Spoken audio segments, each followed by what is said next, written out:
It's sometimes hard to let things go, especially when the things in question are as fantastic as The Witcher.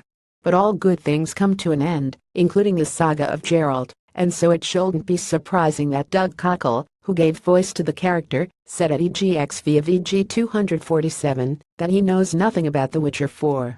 But he did have some interesting thoughts to share about some of his experiences in the role. You may or may not be aware, but Geralt is famous for his prowess with the ladies, so much so that CD Projekt recorded 16 hours of sex scene motion captured data. He also inspired a sexy cosplay calendar.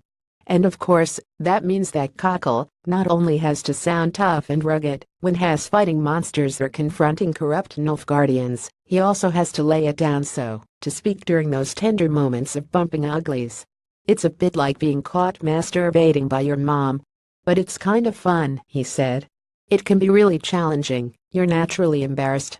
You're having to show overs in the booth, that side of your personality. As for the future, Cockle said CD Projekt is very much focusing on Cyberpunk 2077, the futuristic RPG that the studio steadfastly refuses to talk about, and that he hopes to be involved in it somehow. What I have discussed with CD Projekt is the idea of me being involved somehow, he said. Whether that's a major part or just an Easter egg. I hope so. I really enjoy working with them. But I haven't had significant contact.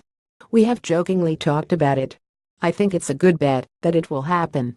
The Witcher trilogy wasn't just a surprise RPG hit, it's a series that, over the course of a decade, turned a small Polish developer nobody had ever heard of into a legitimate gaming juggernaut.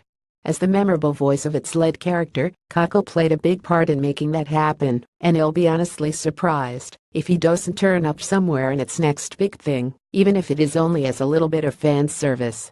We ran down everything we know, which isn't much, I have to say, but it's what we've got about Cyberpunk 2077 right here.